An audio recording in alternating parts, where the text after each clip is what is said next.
Okay folks, I'm back again for the third installment of Mr. Dave Massey Makes Super Canoes.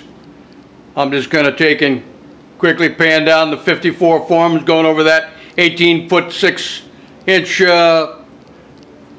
Pro Boat Racing shell with the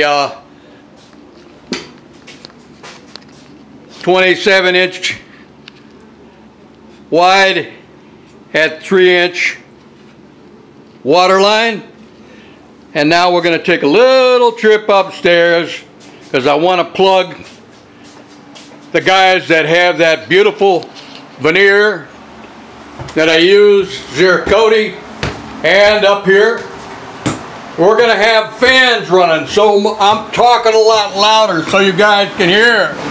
But what we got right here, I'm going to try and get in close on it. It's called Certainly Wood. That's a box full of Spalted Chen Chen, also known as poison wood. And the reason I'm not opening the box right now is because, guess what? I've worked with wood before.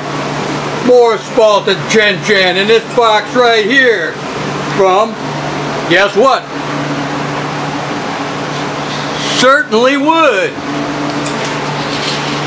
That's what it says on the box, folks. Certainly Wood. I'm plugging them. Now we're going back down to my basement workshop. Still recording. Oh yeah, I know somebody's going to ask me whether this 18.5-foot racing shell is going to fit out of this place. Believe me, I measured everything in here 9 ways to Sunday, and it does. It worms out of here. But if I start building freighters or family canoes that, you know, start going 20 foot, 21 foot, or even longer, I'm just going to throw a submarine door right in the side of my basement wall with grommets on it and a spin wheel just like you've ever seen in any submarine movie. And it'll seal the winter out, the snow out, everything out until I open it. And my canoes will go directly from my jig fixture, where this one's on right now, right straight out through my shop, right out through the window, right out through the submarine door, through that brick veneer and cement wall. Believe me, it will get done. In the meantime, I gotta worm this thing out of here. So I want to go back and continue where I left off on my last boat. I was talking about vacuum bag molding. Give you guys another look at the Ziricote from Certainly Wood. Unbelievable stuff here. The grain is just unusual.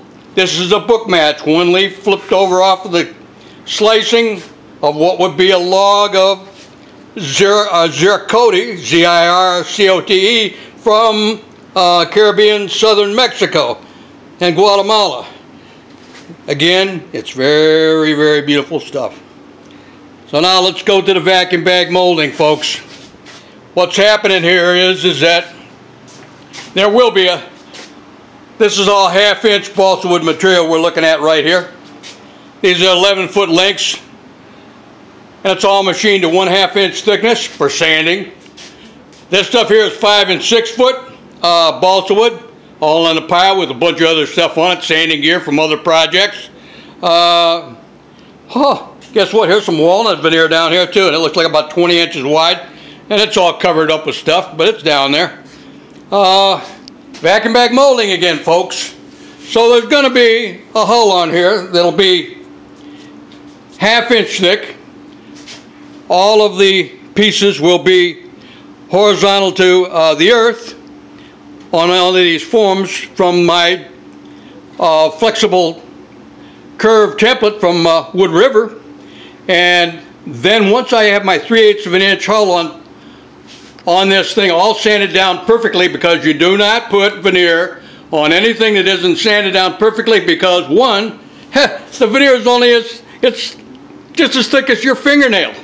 And if you have a step from one piece of veneer that's going linear on this thing to the next one, you've already blew the job right out the window.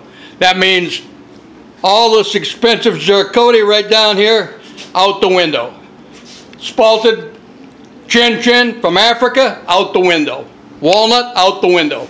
So what I tell you here is that I finished this all down to 3/8 of an inch thickness, a la perfect. Then I do my vacuum bag molding of individual pieces of the links of the Ziricote. Of course, because it's a watercraft, even though it's a composite and fiberglass cloth on both sides of this composite will be where the strength is really at. Not in the core, but I will take the Ziricote and angle cut one piece and then fit another piece in, angle cut, so that they made up. And I'll keep with book matching as best I can right in the very center. And of course it won't be book, maybe yes it will. Going down the sides I can still book match and flip one leaf over on another.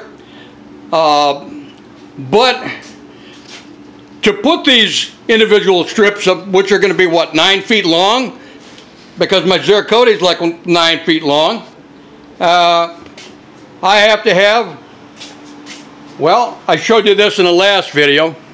This is my quick way of doing vacuum bag molding. But what I have here, and we're looking at, is this perforated with a little bit of thickness to it media that you will simply put over that balsa wood and over your veneer that you're attempting to glue down, so that when you put the vacuum bag over the top of it and it sucks the vacuum will have somewhere to breathe, because this media has a hex pattern in it that allows breathing. So that's why you'll get what 15 pounds per square inch when you apply the vacuum, usually 26 pounds, 26 to 27, 28 vacuum. And I'll tell you, when you multiply that 15 pounds per square inch out to 144, which you have 144 square inches in a square foot, that's a lot, folks. You got a lot of pull. That'll squish that doggone veneer down into the 3/8 inch thick hull, and whammo bammo, you've got tightly fitted, glued Brazilian Ipe with frog tape on either side of it so that there's no spillover. And basically that's what you're going to do, vacuum bag molding. You're going to put all of this veneer on there. All this entire project represents as one hell of a lot of work. There's a lot of people say, oh yeah, I can do that. Sure you can. Yeah, I'm just showing you how. But the dollars and cents behind this thing, this aluminum framework right here, the T-slotted aluminum extrusions, the strong back I'm looking at right here, right now, this is in 4 sections. Let me show you where there's a section here. Here we go. I don't know if you can see it, but there's a little seam right in there. Right in there, right there. Going down the side of this thing. And yes, there it is, right there. Where my finger's pointing. Right there, there's a seam going down through there. Now, this 45 by 90 T-slot aluminum extrusion is in the shape of a T. This piece is 45 is the width of it, 90 millimeters is the length of it going down, and then there's another identical piece that's 45 on the height of it right here and 90 on the width of it, so it's in a T. Now, because once I have this wrapped in 3/8 of an inch thick balsa wood and my veneer, I've got to take apart this whole strong back and knock these forms one way or the other. That means they got to squeak in here and take all of these little angles out of a, I think they're, yeah, they're aluminum, and pull all of those out and knock the forms one way or the other to